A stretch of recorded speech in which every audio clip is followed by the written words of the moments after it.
Hello everyone, welcome to my YouTube channel. दो chapter हम लोग कंप्लीट कर चुके हैं, पोसेशन एंड बाउंडेशन। देखिए, ये जो ग्रामर मैं आपको पढ़ा रहा हूँ, this is completely based on translation. ये ट्रांसलेशन पे ही आधारित है। आप अपने हिंदी के सेंटेंसेस को इंग्लिश में कन्वर्ट कर सकें, इसलिए आपको अभी ग्रामर का ये फॉर्म पढ़ाया जा रहा है। ठीक है, बाद में हम लोग ग्रामर को इंग्लिश टू इंग्लिश भी देखेंगे। ठीक है ना। अभी फिलहाल आज हम लोग जो चैप्टर स्टार्ट करने जा रहे हैं वो है टेंस। टेंस एक बहुत इंपॉर्टेंट चैप्टर है। ऐसा इसलिए नहीं कि टेंस ज्यादा यूज होता है, ऐसा इसलिए क्योंकि टेंस अगर आप अच्छे से सीख जाते हैं तो आप ग्रामर के बेहद नजदीक आ जाते हैं और आगे आने वाले जितने भी चैप्टर्स होते हैं उनके रूल्स को समझने में आपको बहुत आसानी होती है।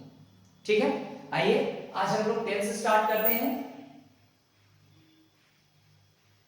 देखिए, सबसे पहले तो आप इसके फॉर्मेशन को समझ लीजिए। हम लोग इसमें कुछ रूल्स पढ़ने वाले हैं, जैसे सिंपल प्रेजेंट। इसके स्ट्रक्चर को देखिए, सब्जेक्ट, वर्ब 1 और वर्ब 5, देन ऑब्जेक्ट। इससे कंपेयर करेंगे हम सिंपल पास्ट को, सब्जेक्ट, वर्ब 2 एंड ऑब्जेक्ट। इसके साथ लेके चलेंगे हम लोग सिंपल फ्यूचर को। सिंपल फ्यूचर की अगर हम बात करें, देन सब्जेक्ट, विल, वर्ब का फर्स्ट फॉर्म एंड ऑब्जेक्ट। ये तीन सेंटेंसेस, ये तीन रूल्स हमारे पास हैं। ठीक है, सिंपल प्रेजेंट, सिंपल पास्ट और सिंपल फ्यूचर। आप गौर करके देख लें तो अगर यहाँ पे आपको ज्यादा प्रॉब्लम हो तो बस एक बात याद कीजिए, विल एक मॉडल वर्ब है और मॉडल वर्ब को अपने पास वर्ब का फर्स्ट फॉर्म चाहिए। तो तीनों में से मॉडल वर्ब ने वर्ब के फर्स्ट फॉर्म को रखा। ठीक है, अब हम दूसरे आगे आने वाले रूल्स की तरफ आए। प्रेजेंट कंटीन्यूअस, प्रेजेंट का ही दूसरा टाइप, प्रेजेंट कंटीन्यूअस। रूल हमारे पास है subject is, am, are and then verb 4 and object. Verb का फोर्थ फॉर्म आएगा पास्ट कंटीन्यूअस, इसी के जैसा होगा, बस इज, एम, आर की जगह आपको क्या ले लेना है, was verb। Is, am, are का पास्ट was verb होता है। And future continuous, future continuous की तरफ आए तो फ्यूचर कंटीन्यूअस में हम लोग सब्जेक्ट देंगे, विल देंगे एंड देन बी, वर्ब 4 और ऑब्जेक्ट। ठीक है, देखिए ये रूल कैसे हुआ। कंटीन्यूअस के लिए वर्ब 4 तो आना ही है, वर्ब 4 को अपने पहले is, am, are, was verb चाहिए और विल मॉडल वर्ब है, इसको अपने बाद वर्ब 1 चाहिए। तो मैं आपको पहले ही बता चुका हूं कि is, am, are, was verb का वर्ब 1 का फॉर्म क्या होता है, बी। अब देखिए, बी देने से विल को वर्ब 1 मिला और वर्ब 4 को is, am, are, was verb भी मिला। ठीक है, present perfect, present perfect,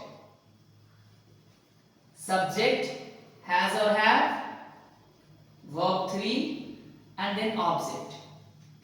past perfect, subject, had, verb 3 and object. And now future perfect. Future perfect. If you are talking about future perfect, subject, will and has, have, had. इन तीनों में से verb 1 कौन है, have, उसको यहां रख लीजिए। verb 3 और object। देखिए ऐसा क्यों, verb 3 को अपने पहले has, have, had चाहिए और will को अपने बाद verb 1 चाहिए। तो हैज, हैव, हैड तीनों में वर्ब, एक हैव ही ऐसा है जो वर्ब 1 बन सकता है इसके लिए और हैव तो है ही उसके लिए। ठीक है, present perfect continuous, present perfect continuous, present perfect continuous. लंबा नाम है, डोंट वरी, इन दोनों के कॉम्बिनेशन से है ये, है ना। सब्जेक्ट हैज और हैव, यहां आप बीन का यूज करेंगे, देन वर्ब 4 एंड ऑब्जेक्ट। उसके बाद हम लोग और भी रूल में जोड़ेंगे, जब पढ़ेंगे तो सिंस 4 + टाइम आएगा। फिलहाल आप इतना रूल ध्यान रखें। प्रेजेंट परफेक्ट कंटीन्यूअस सेम, बस हैज, हैड की जगह had, sorry past perfect continuous has, had की जगह had, then been, verb 4 and object. Now future perfect continuous, future perfect continuous. Future perfect continuous के बारे में आप फिर से देख सकते हैं, subject will.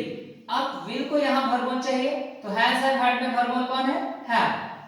And then everything will be same, been, verb four and object. ठीक है, तो ये वो 12 स्ट्रक्चर्स हैं जो हमें टेंस में सीखने हैं और इनका कहां-कहां कैसे यूज करेंगे वो भी हमें सीखना है। एक और बात, हम लोग इनके 6 रूल्स भी बना सकते हैं, जैसा 1:6 मैंने पोसेशन और फाउंडेशन में आपको बताया है। ठीक है, अब हम लोग आज की क्लास को इतना ही रखेंगे। अगले क्लास में हम लोग एक एक करके सारे रूल्स के लिए एक एक वीडियो रखेंगे। ठीक है, तब तक के लिए धन्यवाद। Thank you everyone.